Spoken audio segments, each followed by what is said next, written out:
السلام علیکم ورحمۃ اللہ وبرکاتہ. خوش آمدید آپ سبھی کو شفا وائٹس میں. میں ہوں آپ کی ڈاکٹر شفالی ناز.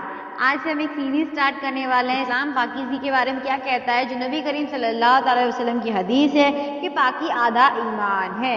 اس سیریز میں انشاءاللہ ہم اس کے مطابق سمجھیں گے پاکی کے تمام مسئلے مسائل, وضو کے, غسل کے. ویلکم یو ان DDC پاکیزگی. بسم اللہ الرحمن الرحیم. اللہم اجعلنی توابین وجعلنی من المتطہرین. اللہ پسند کرتا ہے توابین یعنی کہ بار بار توبہ کرنے والوں کو, متطہرین یعنی کہ پاک لوگوں کو. اور جیسے کہ نبی کریم صلی اللہ علیہ وسلم نے ارشاد فرمایا کہ پاکی آدھا ایمان ہے. لہٰذا ہم لوگ مومن ہیں, اور مومن کی سب سے بڑی دولت کیا ہوتی ہے؟ ایمان.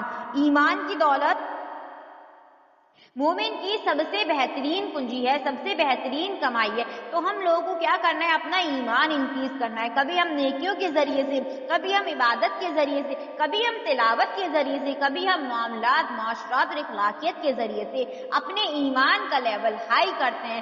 اسی میں نبی کریم صلی اللہ علیہ وسلم کی یہ حدیث اس پہ ہم غور فرما لیں کہ پاکی آدھا ایمان ہے. اب پاکی ہوتی کیا ہے؟ جیسے کہ ہم جسمانی پاکی کی بات کر رہے ہیں, کیا ہمارا دل پاک صاف نہیں ہونا چاہیے؟ کیا ہمارے دل میں اللہ کے علاوہ کسی کی محبت نہیں ہونی چاہیے؟ پھر ذہنی پاکی کیا ہوتی ہے؟ نظر کی پاکی, جگہ کی پاکی, نیت کی پاکی, زبان کی پاکی اور نفس کی پاکی. لہٰذا ان مسئلوں پر تو ہم گفتگو کر چکے ہیں. آج کے جو موضوع ہم نے لیا ہے غسل وغیرہ کے جو متعلق ہمارے اندر وسوسے وہم ہوتے ہیں, اس میں باقاعدہ میں حدیث سے ایکسپلین کروں گی آج, کیونکہ آپ لوگوں کے پاس دلیل کا ہونا ضروری ہے کہ ہم کہاں سے بیان کریں اور ہم کیا چیز بیان کریں. حضور اکرم صلی اللہ علیہ وسلم نے ارشاد فرمایا ہے کہ میری امت کو دوسرے نبیوں کی امت سے 3 باتوں پر فضیلت حاصل ہے. غور فرمائے وہ کون کون سی باتیں؟ اول یہ کہ ہماری نماز, جب ہم نماز کے لیے کھڑے ہوتے ہیں تو فرشتوں کی صف کی طرح بنا دی گئی ہے. یعنی کہ پہلے جو نمازیں ہوا کرتی تھی, پہلے پیغمبروں کی جو نمازیں ہوا کرتی تھی وہ جماعت کے ساتھ نہیں ہوتی تھی. رسول اللہ کی جو ہم امت ہے, ہم کو یہ فضیلت حاصل ہوئی ہے کہ ہماری جو نمازیں وہ جماعت کے ساتھ پڑھائی جاتی ہیں. جیسے کہ فرشتے صفوں میں, یعنی کہ جماعت میں اللہ کی تسبیح کرتے ہیں, اللہ کا ذکر کرتے ہیں, نمازیں پڑھتے ہیں. اسی طریقے سے ہم مسلمان بھی, ہم مومن امتی رسول اللہ کے, ہم بھی جماعتوں میں اللہ کا ذکر کرتے ہیں. پہلی فضیلت یہ ہے. دوسری یہ کہ ساری زمین ہمارے لیے مسجد بنا دی گئی ہے. سبحان اللہ. پہلے کے جو پیغمبر تھے ان کے پاس مسجدیں نہیں تھی, اور تھیں بھی تو بہت کم مسجدیں ہوا کرتی تھی. ایسی کوئی پابندی نہیں ہے کہ مسجد میں ہی نماز ہوگی, بلکہ گھر میں اور گھر کے دنیا کے جس بھی کونے میں آپ نماز پڑھنا چاہیں آپ کی نماز اللہ قبول فرما لے گا. کسی پاک جگہ پر نماز پڑھے تو نماز ہو جائے گی. یہاں سے ہم نے کیا سیکھا کہ جگہ کی پاکی کا ہونا بھی بہت اہم چیز ہے. تیسرا یہ کہ زمین کی مٹی ہمارے لیے پاک کرنے والی بنا دی گئی ہے, جبکہ ہم کو پانی نہ ملا. یعنی کہ جب ہمیں پانی نہیں ملتا ہے تو ہمارے لیے اللہ رب العزت تیمم کا حکم فرما دیا.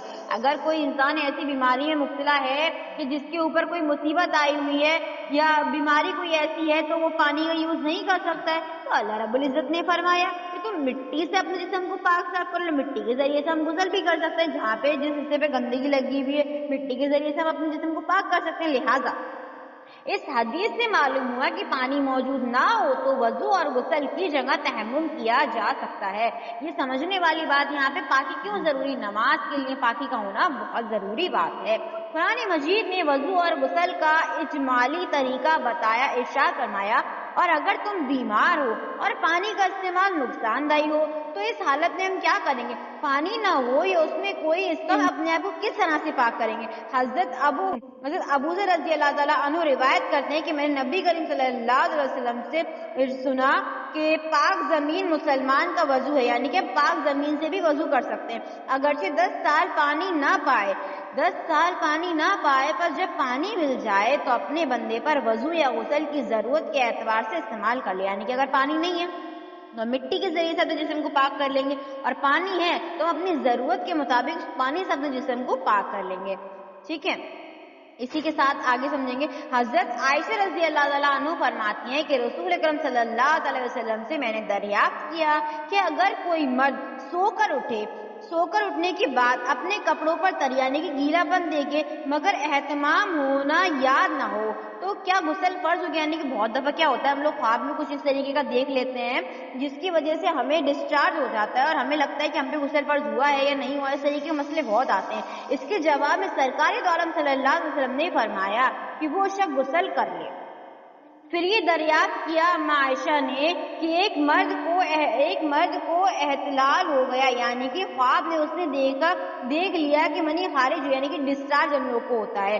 اگر بیدار ہوا تو کوئی طری نظر نہیں، یعنی اس نے خواب میں دیکھا کہ مجھے ڈسچارج ہوا، لیکن حقیقت میں ایسا کچھ نہیں تھا، کیا اس پر بھی غسل فرض ہے؟ اس کے جواب میں آپ صلی اللہ علیہ وسلم نے فرمایا کہ اس شخص پر غسل فرض نہیں ہوا، یعنی کہ جس کو ڈسچارج ہوا ہے اس پر تو غسل فرض ہے، اور جس کو صرف فیل ہو رہا ہے اس پر فرض نہیں، جب تک اس کو ڈسچارج نہیں ہوتا ہے۔ جی، جب مرد کے بارے میں یہ سوال جواب ہو گئے تو حضرت ام سلمہ رضی اللہ تعالیٰ عنہ نے عورت کے بارے میں بھی یہی مسئلہ دریافت کیا، عرض کیا کہ اگر عورت خواب میں بیدار ہو کر کپڑے یا بستر پر تری یعنی کہ گیلا پن محسوس کرے تو کیا اس پر بھی غسل فرض ہو جائے گا؟ اس کے جواب میں سرکار دو عالم رسول کرم صلی اللہ علیہ وسلم نے فرمایا ہاں، اس صورت میں عورت پر بھی غسل فرض ہو جائے، کیونکہ کبھی کبھی نفسانی ابھار کی وجہ سے مرد اور عورت کو اہتمام ہو جاتا ہے اور منی خارج ہو جاتے ہیں، ڈسچارج ہو جاتا ہے۔ اگر منی خارج ہو جائے تو غسل فرض ہو جاتا ہے اور اس پر جنب کے احکام جاری ہو جاتے ہیں۔ اگر صرف خواب نظر آئے اور جسم پر کچھ اس طریقے کا محسوس نہ ہو تو صرف خواب کی وجہ سے غسل نہیں ہوگا، لیکن اگر آپ کو ڈسچارج ہوا وجہ سے آپ پہ غسل فرض ہو جاتا ہے۔ آگے سنیں گے، حضرت عائشہ رضی اللہ تعالیٰ عنہ فرماتی ہیں کہ رسول اللہ صلی اللہ علیہ وسلم نے ارشاد فرمایا کہ جب مرد کی ختنہ کی جائے تو اس پر غسل فرض ہو جاتا ہے۔ اگر میاں بیوی آپس میں جنسی تعلقات قائم کرتے ہیں تو اس صورت میں دونوں پر غسل فرض ہو جاتا ہے۔ اب ایک بات بہت توجہ کے ساتھ میں سنیے، کیونکہ ساری ہماری یہاں پہ بہنیں بیٹھی ہوئی ہیں، فائدہ۔ عورت پر 4 وجہ سے غسل ہوتا ہے، خوب یاد رکھیں، کیونکہ ہم ساری عورتیں اس لیے ہمیں یہ بات یاد رہنا بہت ضروری۔ پہلا ہے حیض ختم ہونے پر، یعنی کہ جو ہمارے پیریڈز ختم ہو جاتے ہیں، جو ہم جسمانی پاکی طہارت حاصل کرتے ہیں، اس کے بعد ہم سب پہ غسل کرنا فرض ہو جاتا ہے۔ نفاس ختم ہونے پر، یعنی جو پریگنینسی ٹائم ہوتا ہے، پریگنینسی کے جو 44 دن ہوتے ہیں، اس کے بعد ہم پہ غسل فرض ہو جاتا ہے۔ خواب میں منی خارج ہونے